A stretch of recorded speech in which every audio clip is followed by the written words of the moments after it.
Show.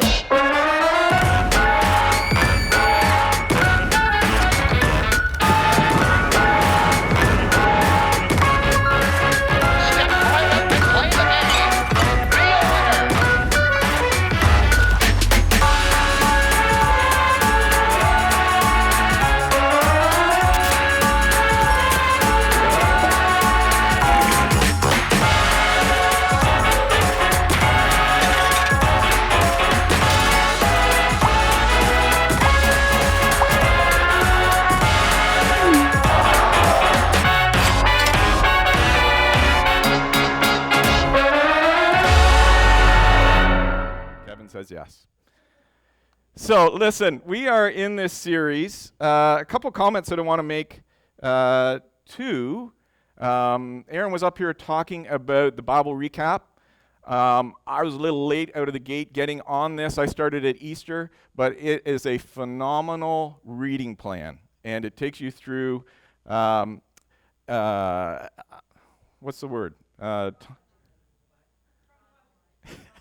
Chronologically. Yeah, it takes you through the Bible as well. But it takes you through chronologically through, and then you have parallel passages, parallel books written describing the same events, and you read through those at the same time, and it's interesting to go through some of that. It's a great, if you're looking for a Bible plan, and especially my daughter Sydney just started in this as well, and she just started at the New Testament a month or two ago, and has said it's just been incredible. She listens to it on her way to work. It takes about 20 minutes every morning, and let me just encourage you, if you aren't part of a reading plan and you're looking for one, talk to Aaron about getting connected with this one, because I love it. What else did I want to talk about, Bob? Any idea? No. Well, then, let's talk about love, dates, and heartbreaks. Now, some of you are sitting here going, this doesn't really apply to me because I am done with men, right? Or done with women. I'm not interested in dating at all. And let me say that this does apply to you. Every year, we try to do a series on relationships and on marriage because we think that really matters. And we think that it's significant in terms of revealing the character of God. We think that marriages are relationships where we can learn about God's love for us and we can practice loving in the way that God loves us. It's an opportunity to grow in our relationships, but marriage isn't for everyone. And so maybe maybe you want to get married someday and you're looking at relationships. Maybe as a student you are just starting to date and you're wondering about Mr. Right or Mrs. Right, whether they're ever going to show up. This is for you. Maybe you've been through a whole bunch of bad relationships and you're still thinking that you want to be in an intimate relationship. And this is for you. Maybe you've been married for a long time. This is for you. Maybe, as I said before, you're done with that whole scene. This is for you. And the reason that this is for you is because the passage that we're actually even going to be looking at this morning doesn't specifically apply to marriage. It actually applies to just life in general for Christ followers, but when you bring it into your relationships, it just amplifies the ability of God to reveal himself to you in those relationships. And so I want to encourage you to pay attention. Don't walk out because it's a series on dating or relationships and you're just not interested in that. Please stick with us because there is real value in this. Here's the question that we're going to try and answer today. Are you the person you're looking for is looking for? Are you the person you are looking for is looking for? This is a great question. And it's probably not one question that we ask. We probably can make a list of the characteristics about the person that we're looking for should have, but do we possess the qualities of what a person we are looking for is looking for?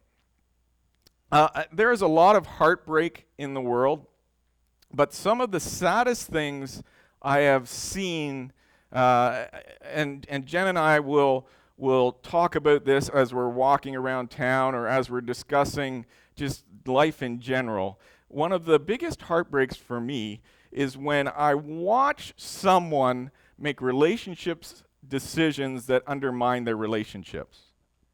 I mean, we've all seen it. The residual effect of marriages being toxic and marriages breaking up, it carries into the next generation. It carries into the generation after that generation, and it affects friendships. It affects so many things, and in this life, I have been able to see people that are making decisions that undermine their relationships. Have you been there? Right? I think that we all have been there when you look and you go, what are they thinking? You know, and there's a lot of reasons why people make bad relationship decisions. One is you go like, you look at them and you go, so did you like really think this through? Like, did you think having an affair was going to be okay with your spouse? Like, did you really think this through? Or have you seen that work out for anybody else? like really think about this. And for some of us, we can say, yes, on Netflix it works out all the time. Right? We have created like a weird perception that we can mess up, we can make bad decisions, and the person that loves us will love us regardless, and it ends with this incredible song at the end when the credits roll. But it doesn't work out. In real life, it doesn't work out that way. Sometimes you got to get your mind onto the real life play rather than what's playing in the movies. And then this question: has nobody warned you that that's a bad idea? Like, who are the friends around you that are encouraging you to make bad relationship decisions? Right? You know, my mind races when I think about that. My mind races about how we pursue selfish pursuits, and it may not be an affair. It may just be an absurd obsession with hobbies. You know, whether it's hunting or shopping, where we just are obsessed with something that distracts us or detracts us from our important relationships. You know, has nobody warned you that it's a bad idea to do whatever? Maybe you're done with relationships, but maybe you're kind of bought into this pickup culture where it's just all about what you can get physically from another person, and you don't engage emotionally. Maybe you just move from one person to the other. And you think it's okay because it's consensual, but if you reframe that a little bit, and as a guy, if somebody treated my sister the way that some guys treat women, I think it would be okay. When we actually think about if somebody was treating my sister or my brother or my daughter or my son the way that I have rationalized relationships to be okay, I think we would think, you know what, you're just hurting yourself and you're hurting other people. When you think that relationships are just physical and you buy into a pickup culture, you are completely missing the significance of relationship. One of the reasons that we want to pursue this idea or this theme of relationships, and we talk about healthy relationships can make you avoid being a liar for life.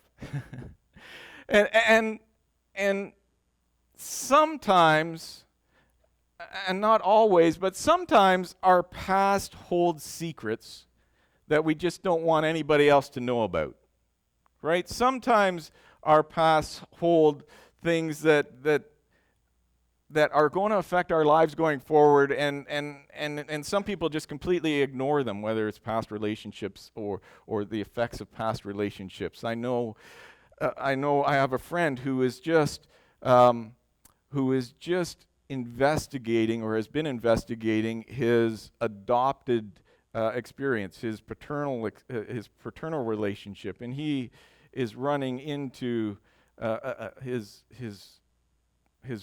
blood father completely hid the fact that he existed from the father's kids and other relationships. Just creating things that kind of make you a liar, and it affects the other relationships. But healthy relationships allow you to avoid being a liar for life. They avoid you being someone's regret. Have you ever gone into like the grocery store and seen an ex off in the aisle down, and you decide that all of a sudden you're interested in baby toys just to avoid going to wherever they are, right? Like you're all of a sudden you're interested in the Oriental food section and you don't like it really, but that person is going to walk out, so you walk in there and you have an interest. Do you avoid people from your past? Are you someone's regret? Are you, if you ran into your exes, would you be able to have a hey, it's good to see you conversation? Yeah, that person was great. It just didn't work out, but you know, I would like any of my past relationships, I would love if those people could say, yeah, Kevin treated me well. Kevin was a good guy. It didn't work out. He was too short or whatever. But you know, whatever that is, but I don't want to be someone's regret. Another thing I don't want to be is a hypocrite. See, healthy relationships avoid us from being hypocrites. Healthy relationships also, and this is important as a father to daughter specifically, healthy relationships avoid you being a commodity. When we understand relationships, when we understand what that looks like in terms of God's plan for us, it'll help us avoid these negative effects of relationships. You know, past relationships. I don't want my kids to be a commodity.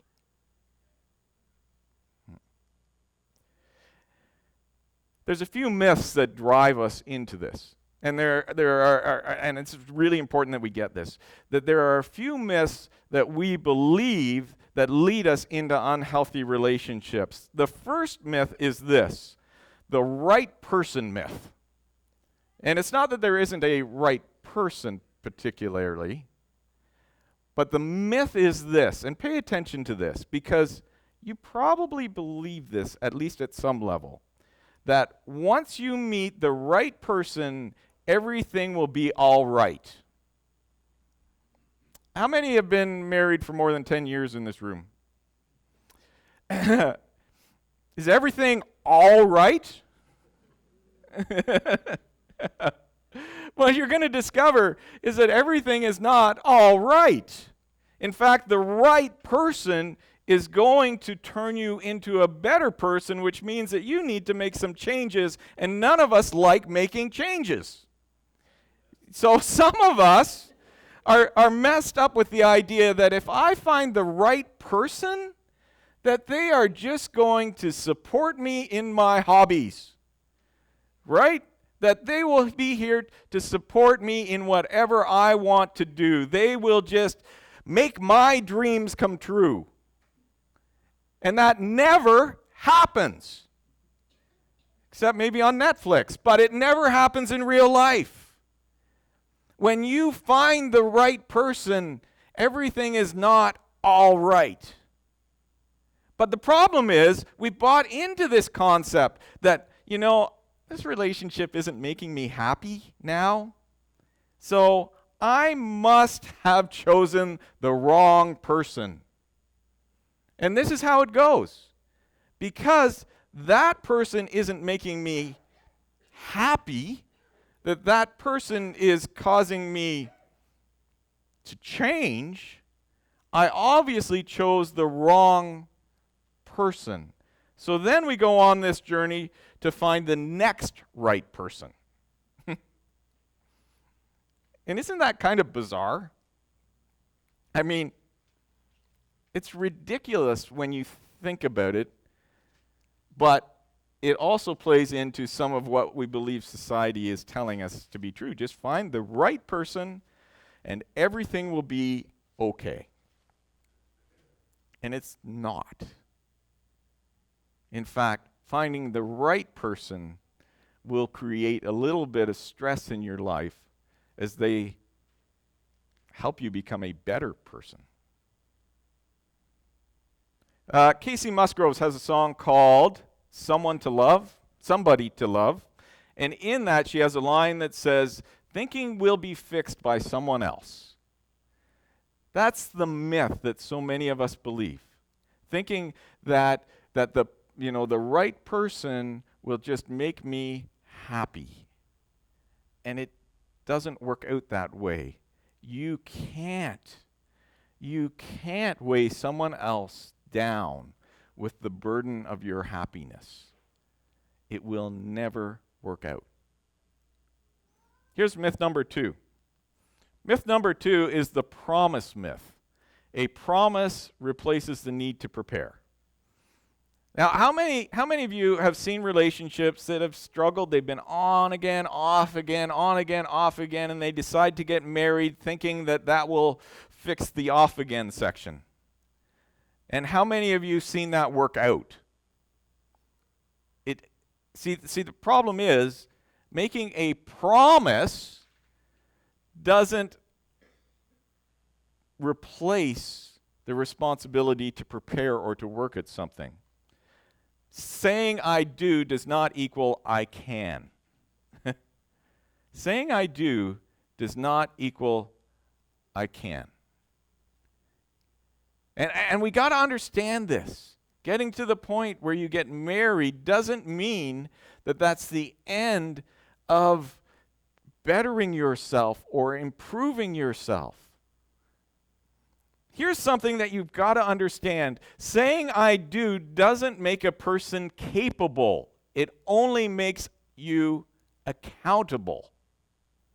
Saying I do, making a commitment, doesn't make you capable of keeping that commitment. It just makes you accountable for keeping that commitment. And when you are accountable but not capable, you'll be miserable. Yeah. When you are accountable but not capable, you'll be miserable. See, sometimes we think just getting married, making that commitment to one another, means that everything's going to be all right. But if you aren't continually working on yourself to make yourself a person that someone you are looking for is looking for, your marriage is going to struggle. You may even stay together because you're committed to the promise you made.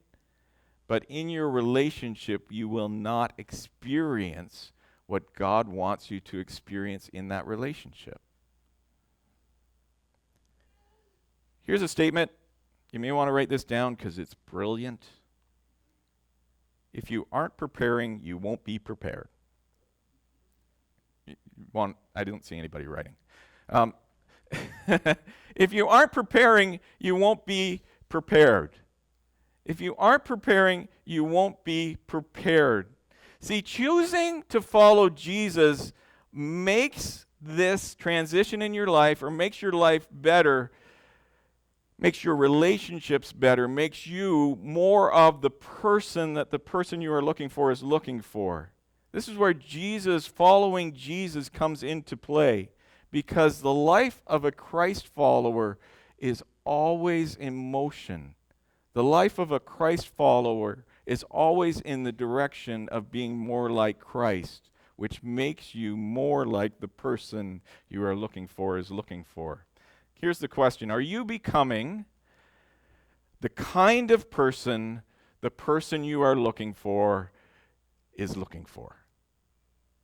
See, don't ask about whether the person you're married to is becoming more the person you're looking for. Ask yourself if you are becoming the kind of person the person you are looking for is looking for. Are you becoming? Is the life that you are following, the direction you are headed, is it more in the direction of Christ?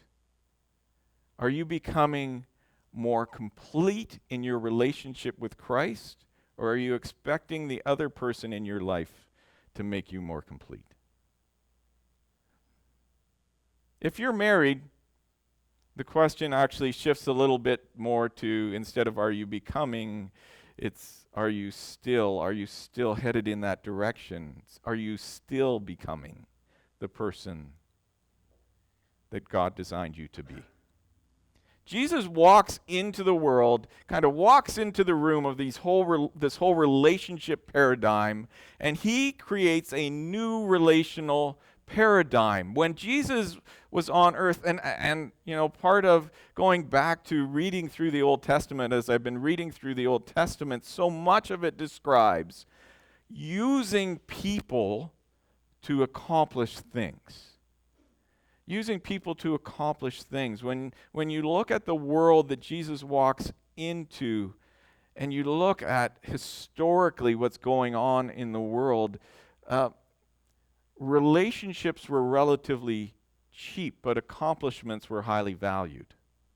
Now, it's not that different now outside of the life of Christ.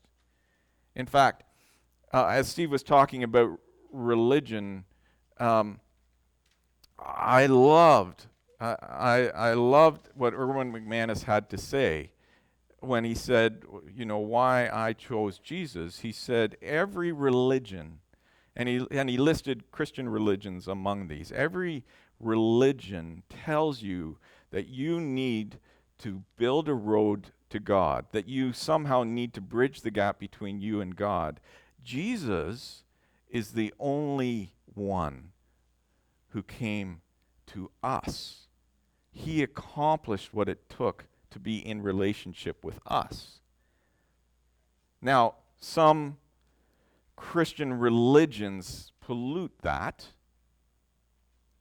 but Jesus in pure Christianity is the only relationship that God comes to us in, that we don't need to rise to God. And Jesus says, by the way, there's no one else coming. I'm the only one that's come down to you. Jesus changes the relational paradigm. And as Jesus is kind of wrapping up before he is crucified, he has this conversation with his disciples. I love at the end of a meeting when everything is crystal clear. Right? Like if you sit through a long meeting, and at the end of it, I love, if nobody else is doing it, I love to say, okay, so this is what we've decided. Greg, you're going to be doing this. Steve, you're going to be doing this. I'm going to be doing this. And this is what we decided, right? Like everybody's in agreement. We're changing the paint color to green, right? I brought up paint color. But it's clear, right? I mean, you've spent a long time Or at the end of a teaching session when you get the summation of what we've talked about. I love when at the end of the whole training session, it all gets wrapped up with a few points. And this is what Jesus does as he's talking to his disciples, as he's about to be, or soon to be crucified. And in John 15, you can turn, if you have your Bibles, we're going to be jumping through a few, but we're starting at John 15, verse 1, going to be looking at a few verses here. And it starts off with this: I am the vine, and I am the true vine, my Father is the gardener. He cuts off every branch in me that bears no fruit, while every branch that does bear fruit, he prunes so that it will be even more fruitful. I mean, we could sit here and talk about this actual passage for a long time, but there is a ton that is in there. I mean, if you could simplify that, Jesus is saying, okay, I'm the true vine. If you are bearing fruit, but you could be bearing more fruit if you got rid of this strange obsession with whatever, then if I continue to be connected to the vine, if I allow my life to be controlled by God, then the things that are distracting me from becoming the person God designed me to be, they're slowly going to get picked away from me. So because it says, while every branch that bears fruit, he prunes. He picks off the dead little branches, the stuff that's just sucking the life out of us, but not accomplishing anything. I love that. He goes on, and if you're reading through, he says to his disciples, you've already been cleaned. And then we get down to verse 4. Remain in me as I also remain in you. No branch can bear fruit by itself. It must remain in the vine. Neither can you bear fruit unless you remain in me. Jesus says, do you want to become the person I designed you to be? Then stay connected to me. Jesus says, if you want to become someone you are looking for is looking for, then you need to be connected to me, and I will continue to grow you into the person you were designed to be. He carries on. I am the vine, and you are the branches. If you remain in me and I in you, you will bear much fruit. Apart from me, you can do nothing. Apart from being connected to the Creator, apart from being connected to Jesus, you will never become what God designed you to be. And there's something else in this that you've got to grasp. How does the vine bear fruit? See, the fruit doesn't come directly off the vine. The fruit comes through the branches. See, this whole imagery tells us that when Jesus wants to accomplish something, when Jesus wants to grow fruit, it grows through us. And sometimes we look at a circumstance or a situation and we say, why isn't God doing something about that? And God goes, I'm trying to grow fruit through you. See, the way that God accomplishes his work is through the branches that bear fruit. And when you say, why isn't God doing something about that? Is it possible that God is saying to you, pay attention to this thing because I want you to do something about this? Is that possible? Because that's how fruit grows. It grows through the branches. Verse 9. As the Father has loved me, so have I loved you. Now remain in my love. And you can picture, the disciples sitting around going, remain in my love. Like, what does that look like? Because they're trying to figure this out. And maybe, Jesus is saying, okay, Peter, write this down. Now, what I want you to do is remain in my love. And the disciples are going, okay. So, how do I do that? And the great thing is that Jesus carries on, and he says, if you keep my commands, you will remain in my love. Sorry, guys, I've got the wrong screen up as I'm talking. And Jesus in verse 12 says, my command is this. If you keep my commands, you will remain in my love. If you keep my commands, you will remain in my love. Jesus says, this is how you remain in my love. Keep my commands. And the disciples are going, okay, let's write this down. What are the commands? And Jesus says, my command. He pulls it all down into one. And they're going, okay, well, let's write this down. My command is this. Love each other. Jesus says to his disciples, the way that you can remain in my love, and by remaining in my love, you stay connected to me, and by staying connected to me, you are connected to the source of life that will grow you into the person you are to be. You will grow fruit. The way that you do that is by loving each other. And then he goes, like, it's not just, you don't get to just choose how you love. You don't just decide that this is what love looks like. You say, love each other as I have loved you. And Jesus demonstrated to them what love looks like. He goes on to say, greater love has no man than to lay down his life for a friend.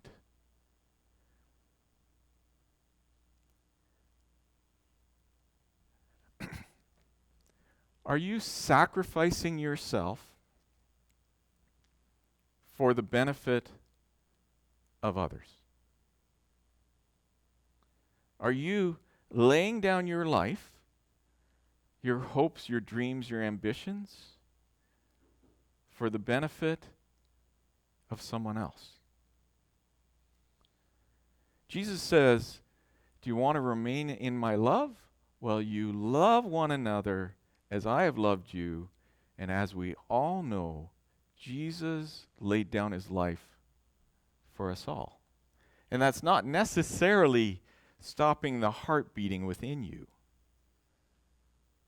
but it requires sacrifice for the benefit of others.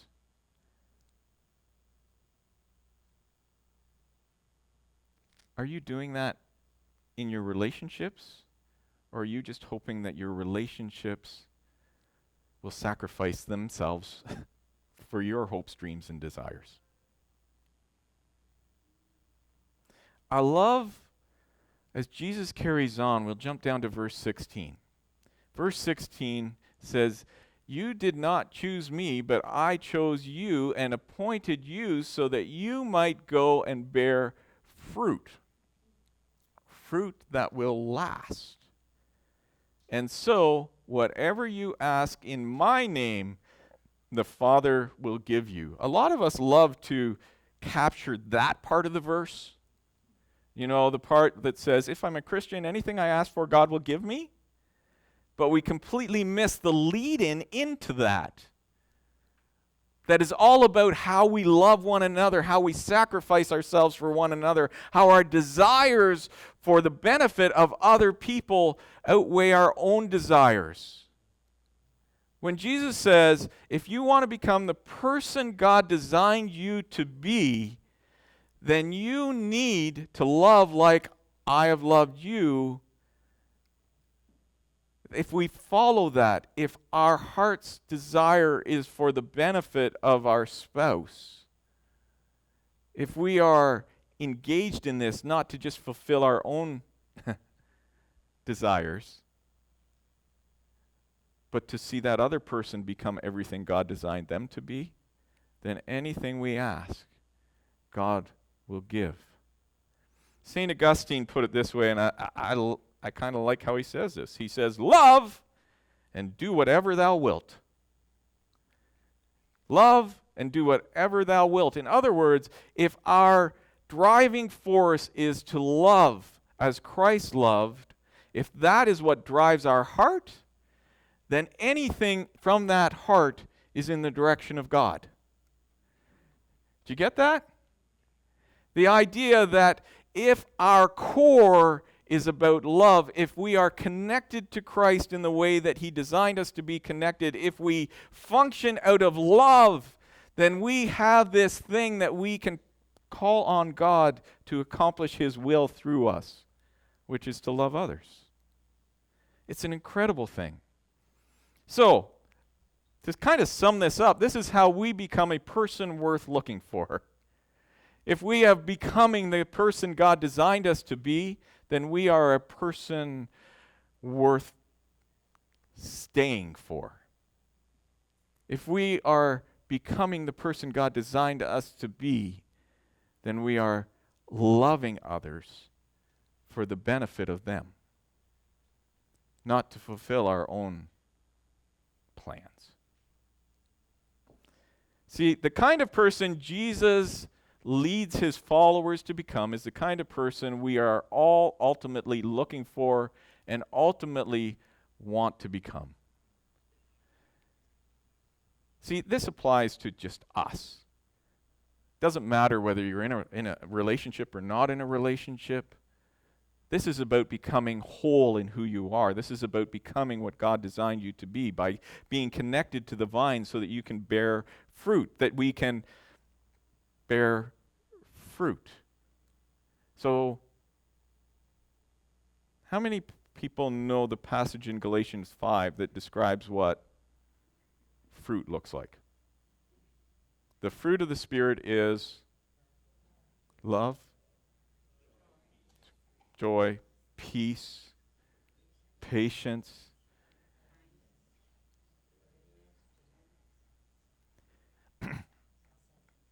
How many of those in that list of fruit would apply to us making sure other people agree with our opinions?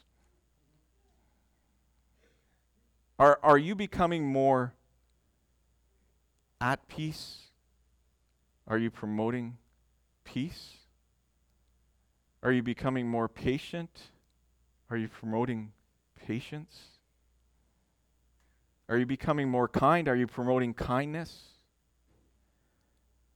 See, it's kind of the acid test about whether we are actually connected to the vine. If we are becoming more angry at others, then I'm going to make a bold statement that says, you better check your connection to the vine. See, when we look at how Jesus loves us, when we look at what it is to grow fruit, who doesn't want to be around somebody who is at peace? Who doesn't want to be around someone who is kind? Who doesn't want to be around someone who is patient? Especially when we're getting ready for church. Who doesn't want to be around a person who exudes the fruit that we will grow if we are connected to the vine?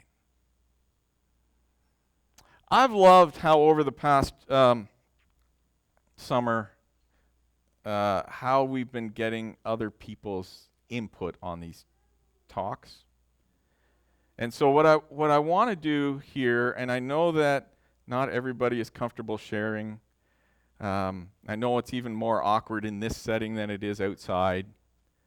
But this is what I would like to do just for 3 or 4 minutes. If you can just turn around in your chairs, try and make groups of 5 to 10 people. Pick somebody who will talk in a microphone when I come around. And if you could just turn around in that group and try to do this.